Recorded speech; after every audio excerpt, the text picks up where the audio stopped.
রাত ৩টার দিকে সব লাগেজ ব্যাগপত্র গুছিয়ে একসাথে এয়ারপোর্টের উদ্দেশ্যে রওনা হলেও আমাদের ডেস্টিনেশন ছিল একদম ২ দিকে। আমি চলে আসলাম বাংলাদেশে, আর ও চলে গেল জার্মানিতে। তাও আমাদের 3rd অ্যানিভার্সারির ঠিক একদিন আগে। That means 19th March 2025. Still, Alhamdulillah. Since he left for Germany in February, I didn't even expect we would meet in our anniversary month this year. Immigration থেকে শুরু করে সব একসাথে পার করলেও এখন আমাদের বিদায় দেওয়ার পালা। ওর ফ্লাইটে চলে যাবে, ওর ফ্লাইটটা 30 মিনিটস আগে ছিল, এজন্য আগে আগে যাচ্ছে। এই ছিল এবারের মতো তার সাথে আমার লাস্ট মিটিং। ও এখন চলে যাবে, ওর যেহেতু 30 মিনিট আগে ফ্লাইট, ও চলে যাচ্ছে।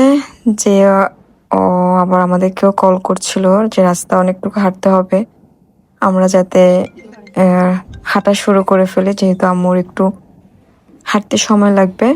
আমি বলছিলাম যে চলে আসতেছি।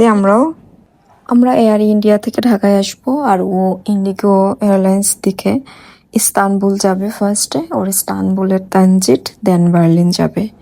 তো আমি যাওয়ার পথে ওর প্লেনটা দেখছিলাম। ইন্ডিগো অ্যান্ড এয়ার ইন্ডিয়া একদম পাশাপাশি গেটে প্লেনগুলো দাঁড়িয়েছিল।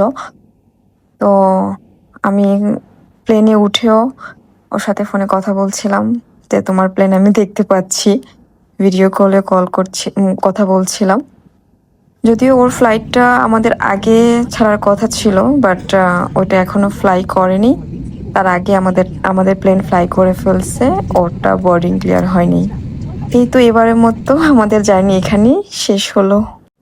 There was a significant reason that brought him to India.